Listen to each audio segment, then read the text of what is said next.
तमाम दोस्तों को चैनल पर एक मर्तबा फिर वेलकम। आज की वीडियो में मैं डिस्कस करने जा रहा हूं न्यूजीलैंड के सीजनल वर्क वीज़ा के बारे में। मैं आपको बताऊंगा कि न्यूजीलैंड का सीजनल वर्क वीज़ा क्या है, ये कितने अरसे के लिए जो है आपको मिल सकता है, और सीजनल वर्क वीज़ा अगर आपको मिल जाता है तो आपकी अर्निंग कितनी हो सकती है। मैं आपको इस वीज़े के बारे में डिटेल से बताता हूँ, लेकिन साथ में मेरी आपसे रिक्वेस्ट होगी कि आप चैनल को सब्सक्राइब कीजिए, वीडियो को लाइक कीजिए और कमेंट सेक्शन में मुझे बताइए कि आपको ये वीडियो कैसी लगी।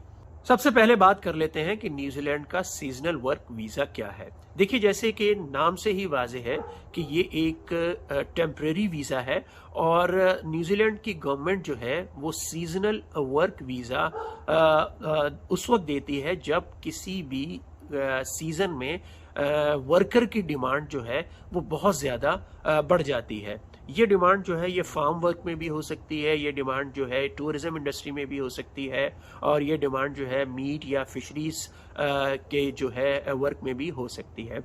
अब मिसाल के तौर पर अगर हम बात कर लेते हैं फार्म सीजनल वर्क वीज़ा के बारे में, तो ये वीज़ा तकरीबन सारा साल ही दिया जाता रहता है, और हर साल मुख्तलिफ हार्वेस्ट सीज़न होते हैं न्यूजीलैंड में। तो जब भी उन हार्वेस्टिंग का टाइम होता है किसी भी क्रॉप का, अब मिसाल के तौर पर दिसंबर जनवरी फरवरी में जो है वो आपको एप्पल या जो है आपका बेरीज का सीज़न होगा, तो इस टाइम में जो है आप वर्कर की डिमांड जो ऑर्चर्ड हैं या फार्म्स हैं इनमें बहुत ज़्यादा बढ़ जाएगी। इसी तरह से आपका जो अप्रैल का सीज़न है, महीना है, उसके अंदर आपका जो है कीवी जो फ्रूट होता है उसकी डिमांड बहुत ज़्यादा होती है, और ये न्यूजीलैंड का ख़ास फ्रूट है। तो इस टाइम पर भी जो है न्यूजीलैंड की गवर्नमेंट जो है वो सीजनल वर्क वीज़ा बहुत ज़्यादा इशू करती है। न्यूजीलैंड और ऑस्ट्रेलिया क्योंकि सदर्न हेमिस्फेयर में है, इस वजह से यहाँ पर जो है सीज़न नॉर्दर्न हेमिस्फेयर की जो कंट्रीज़ हैं उनके मुकाबले में डिफरेंट है। यानी कि न्यूजीलैंड और ऑस्ट्रेलिया में सर्दियां जो हैं वो आपको जून जुलाई में मिलेंगी, जबकि जो गर्मियां हैं वो दिसंबर और जनवरी में मिलेंगी। जबकि नॉर्दर्न हेमिस्फेयर की कंट्री जो है जैसे कि इंडिया, पाकिस्तान, बांग्लादेश वगैरह, इनमें आपको जो है वो गर्मियां जो है वो जून जुलाई में मिलती हैं, जबकि सर्दियां जो है वो दिसंबर जनवरी में होती हैं।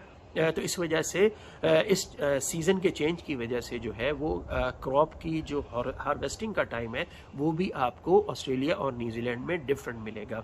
अच्छा, जैसा मैंने आपको पहले भी बताया कि जो क्रॉप हार्वेस्टिंग का ज़्यादा डिमांड है, वैसे तो सारा साल ही है, लेकिन जो ज़्यादा डिमांड सीजनल वर्क की आपको मिलती है वो आपको अक्टूबर या सितंबर के महीने से लेके मई तक, अप्रैल मई के महीने तक जो है मंथ तक आपको जो है सीजनल वर्क की डिमांड न्यूजीलैंड में बहुत ज़्यादा होती है।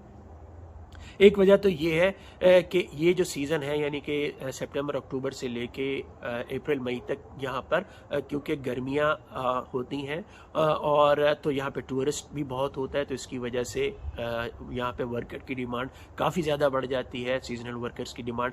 दूसरा, यहाँ पे हार्वेस्टिंग भी जो है वो इस सीज़न में काफ़ी ज़्यादा है। इसमें एप्पल की हार्वेस्टिंग है आपकी, इसमें जो है बेरीज़ हैं यानी कि स्ट्रॉबेरीज़ हैं, और आपके चेरीज़ वगैरह हैं, इनकी हार्वेस्टिंग बहुत ज़्यादा है। फिर अप्रैल के महीने में जो है वो कीवी फ्रूट की हार्वेस्टिंग बहुत ज़्यादा होती है। तो इस सीज़न में जो है वो आपको वर्कर की डिमांड फार्म्स वगैरह में बहुत ज़्यादा होती है। वेयर हाउसेज़ में भी जो उसको मैनेज करना है वेयर हाउसेज़ को, उसके वेयर हाउसेज़ के वर्कर की डिमांड्स भी होती है। अच्छा, अब बात कर लेते हैं कि न्यूजीलैंड में जो है वो सीजनल वर्कर कितना अर्न कर सकता है। देखिए, न्यूजीलैंड में जो है ना सीजनल वर्कर की पर आवर इनकम जो है वो तकरीबन $22 से $29 तक हो सकती है, और वीक में आपको कम से कम 38 आवर काम as a full time employee आपको काम मिल सकता है। और ओवर टाइम इसके अलावा, यानी कि अगर ज़्यादा रिक्वायरमेंट होगी तो आप इससे ज़्यादा भी काम कर सकते हैं। तो रफली आप तकरीबन पर मंथ जो है वो 5000 न्यूजीलैंड डॉलर आपकी अर्निंग हो सकती है, 4500-5000 न्यूजीलैंड डॉलर की। इसके अलावा आपके एक्सपेंस क्या हो सकते हैं। देखिए, ज़्यादातर फार्म हाउस पर ये पॉसिबल है कि आपको जो है वो आपको वहाँ पर आपको जो है वो रिहाइश भी दे दी जाए, यानी कि आपको जो आपके फार्म हाउस पे ही आपको रहने के लिए जगह मिल जाए, और हो सकता है वो आपको फूड वगैरह भी आपको फार्म पर ही मिल जाए। तो आपका एक्सपेंस, और अगर आपको ये काम नहीं भी मिलते तो आप लोग 5, 7, 8 लोग अगर मिल के रहेंगे तो आपका जो एक्सपेंस होगा आपके रहने का और आपके खाने पीने का वो काफ़ी ज़्यादा कम हो सकता है। तो एक ऑन एवरेज जो है वो आपका शायद जो एक्सपेंस हो वो शायद 1000 या $1500 पर मंथ से ज़्यादा नहीं होगा एक आदमी का। तो आप काफ़ी ज़्यादा जो है आपकी सेविंग भी सीजनल वर्क में हो सकती है। अब बात कर लेते हैं कि आप न्यूजीलैंड में जो है वो सीजनल वर्क के लिए एम्प्लॉयर को कैसे ढूंढें। देखिए इसको काम को जो है न्यूजीलैंड की गवर्नमेंट ने बहुत आसान कर दिया है और न्यूजीलैंड की जो इमिग्रेशन की वेबसाइट है उसके अंदर तकरीबन 200 एम्प्लॉयर की लिस्ट है जो न्यूजीलैंड की गवर्नमेंट ने अप्रूव किए हुए हैं और आप उनको डायरेक्ट ईमेल कर सकते हैं और आप उनको डायरेक्ट अप्रोच कर सकते हैं सीजनल जॉब्स के लिए। मैं नीचे कमेंट सेक्शन में जो है मैं लिंक भी आपको दे दूंगा जिसके आपको उन एम्प्लॉयर को अप्रोच करने में आसानी हो जाएगी। अच्छा, बात कर लेते हैं कि आप न्यूजीलैंड का सीजनल वर्क वीज़ा कैसे हासिल कर सकते हैं और ये बड़ी इंपॉर्टेंट बात है।